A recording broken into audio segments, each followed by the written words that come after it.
Genki Sudo. Genki Sudo is basically like one of the, I've been lucky enough to meet a lot of famous people in my time, but Genki Sudo to me is probably the biggest legend, like fangirl moment ever for me. Really? Because this guy was, like if you go back and watch his grappling matches, he's using such advanced stuff in the early 2000s, like rolling truck rolls. He's using heel hook positions like outside ashi, arimi ashi style heel hooks, inside heel hooks as well. He's doing rolling leg entries when people have rear body lock on him.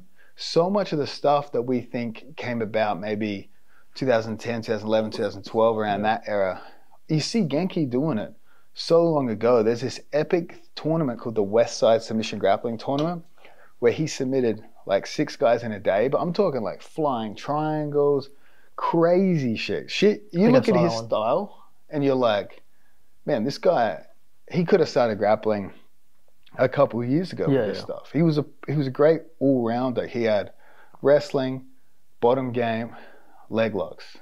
You know, he's like the modern grappler, but we were lucky enough to have dinner with him. But to give more insight into who this guy is, he fought in K1 kickboxing against guys like Albert Kraus. So some of the best kickboxers ever. He fought in MMA and he fought guys like Kid Yamamoto. He choked out Mike Brown. He fought in the UFC. He fought against Dwayne Ludwig. He had 3 fights in the UFC. He did ADCC. He faced off against Rodrigo Gracie. So extensive career, and he suddenly retires in the early, I think he was in his early 30s, just called it. One other fight, he fought against a Butterbean. So he told me the story about Butterbean. Butterbean's like 350 pounds. Fucking giant. Butterbean, you guys know him from Jackass. He's knocked out so many people in boxing. But he fought Butterbean and he leg locked Butterbean, which is crazy, the size difference, because Genki's like 155 pounds. Yeah. And I asked him the story. I was like, yo, how did that happen? Like, did you want that match? Like how does a freak show like that come about? Because Japan was all about the freak shows back then. Yeah. And it worked because, again, they still had the largest live gate ever for an MMA event, 99,000 people. It would be broadcast. All of Japan would be watching these shows. And the biggest show every year was a New Year's Eve show where they might do a K1 kickboxing event, collaborate with Pride MMA. And these events would have mixed rules matches, mixed weight. They'd have MMA guys do kickboxing, kickboxers do MMA. Just wild shit. And again, in Japan, at that time, MMA was bigger than it's ever been. People were fucking crazy about it. Eventually, its downfall came about because of the Yakuza's involvement with these organizations was found out, and they lost their sponsors and TV deals. So it plummeted in popularity. But Genki said, he goes, I wanted to participate in the New Year's Eve show because that's the biggest event of the year. And the promoter goes, we only do heavyweights. This is a heavyweight only card. And Genki's like, I'll fight a heavyweight. And then his management got together and they're like, will you fight Butterbean? He's like, I'll fight Butterbean. And you're like, man, this guy's balls of steel. But crazy shit. Like, it just mind-blowing to think that a guy that would compete in ADCC would have a kickboxing fight with Albert Kraus. Like, no one's got that diverse talent really anymore. Like, I couldn't even think of anyone today. Yeah, I can't think of anybody either, But he retired from MMA and became a pop star. He had this group called World Order where they had these wild video clips where they're all dancing synchronized. It went like huge. World Order was huge in Japan. Like, I'm talking 20, 30 million views on those videos. And the music, obviously, very popular. But now he's a politician. Like, this guy's done so much. He's like an Arnold Schwarzenegger figure, you know? Did he retire from MMA to do the fucking K-pop thing, or did he found that? This is what's mind-blowing to me. His plan, because if you remember when he fought, he would have the flag, we are all one, with all the world's flags on there, right? Which is really cool because, I mean, Japan, it can sometimes seem a bit, I'm not going to say racist, I don't want to go down that path, but sometimes it is a bit closed off to non-Japanese. So for a Japanese guy to wave that flag's huge. So welcoming to the rest of the world, like celebrating that. His plan from day one was to get into politics. Oh shit. He always wanted to be a politician and he always wanted to help people. But he said, hey, I'm not famous and I have no money. Those are the things I need to become a politician. So he told us he got into fighting because that's how he could build a name.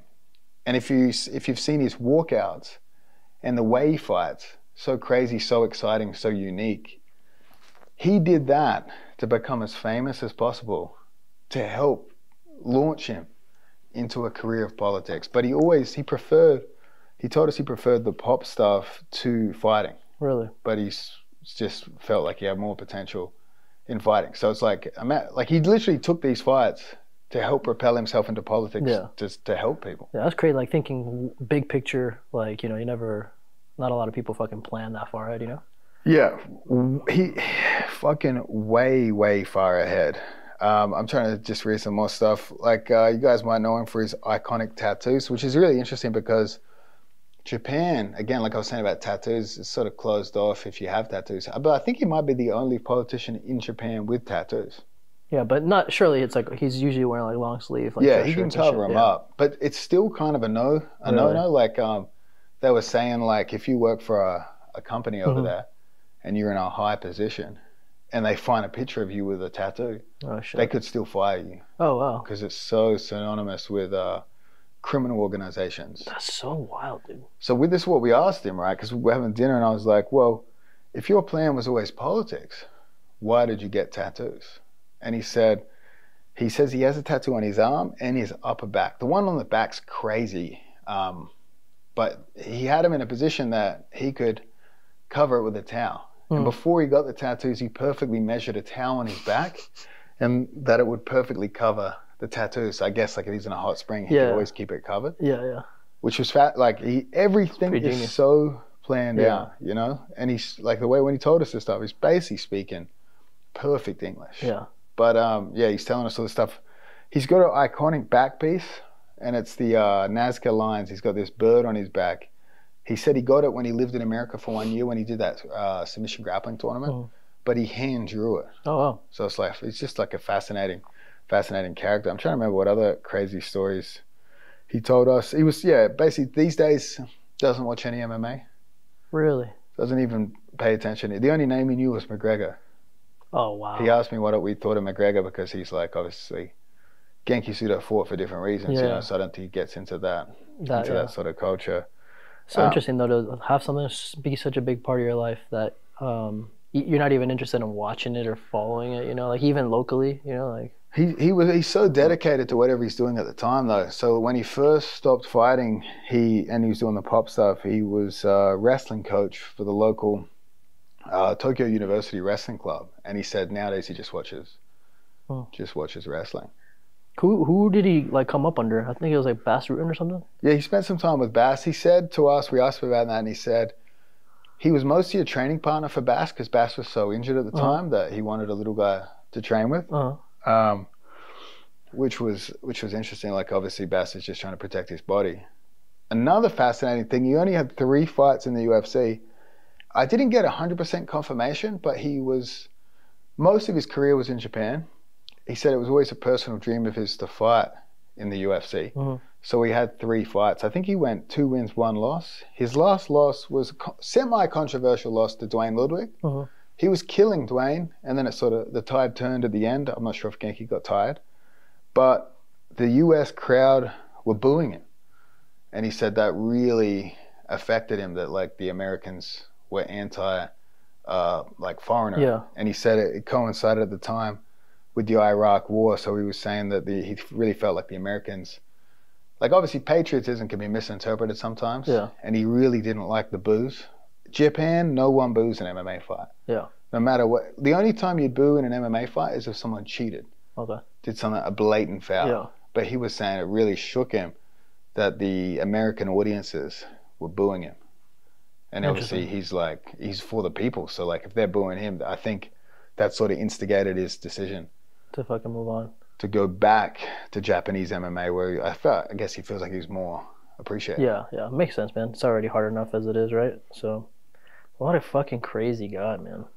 Yeah, that's fascinating. Hey, like if you are a Pride fan, like if you guys haven't gone back and watched all Pride, it's like, man, that to me was the pinnacle of MMA, because obviously these days everyone's an athlete. Obviously there's an entertainment factor too, but it's a different type of entertainment factor. Like back then, it was really like Japanese wrestling meets fighting. Like there were characters, and it was so big at the time. But Japanese MMA is nowhere near what it used to.